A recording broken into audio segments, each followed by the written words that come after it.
Local knife makers are taking part in a nationwide effort to restore the U.S.S. Texas, the battleship that was commissioned in 1914 and fought in both world wars, now being refurbished into a museum. Our Brandon Schaff spoke with a blacksmith helping military veterans with projects that will aid restoration of the historic ship and joins us now in studio to tell us more. Brandon? Hey, good evening, Brian. And the Battleship Texas Foundation is sending materials from the U.S.S. Texas to artisans across the U.S. Mark Banks, who is a blacksmith living in Portland, is helping pair veterans with professionals so that they can turn those materials into something that can help restore the ship.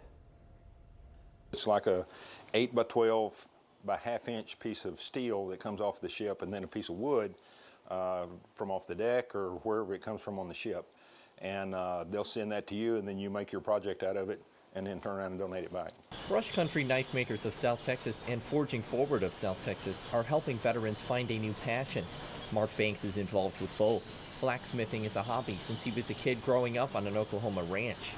He said one of his suppliers, a veteran in one of the groups, was excited to be a part of the U.S.S. Texas refurbishment efforts. This is really neat. He said this is new vets helping old vets and working on a historic project that the old vets did and lived on and fought off of, and helping bring that back to life. The U.S.S. Texas was decommissioned in 1948, later turned into a museum.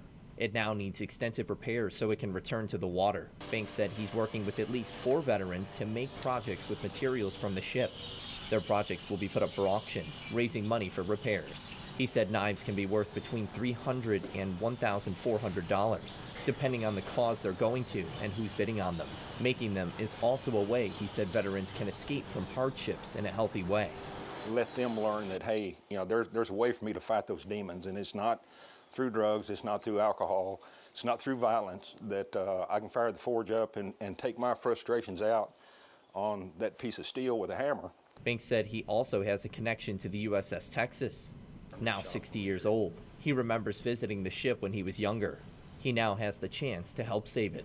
To be able to walk onto that ship when I was a kid and know that it's still there, and now I'm helping to restore it, is just amazing. And the projects have to be completed by January 1st, 2024, and Banks said that most of these items will become collector's items after they're auctioned off. And another stage of repair efforts with new artisans will begin next year after this phase is complete. Now, if you'd like to get involved, you can visit the Battleship Texas Foundation's website and the Forging Forward of South Texas on Facebook page. All right, Brian, back to you.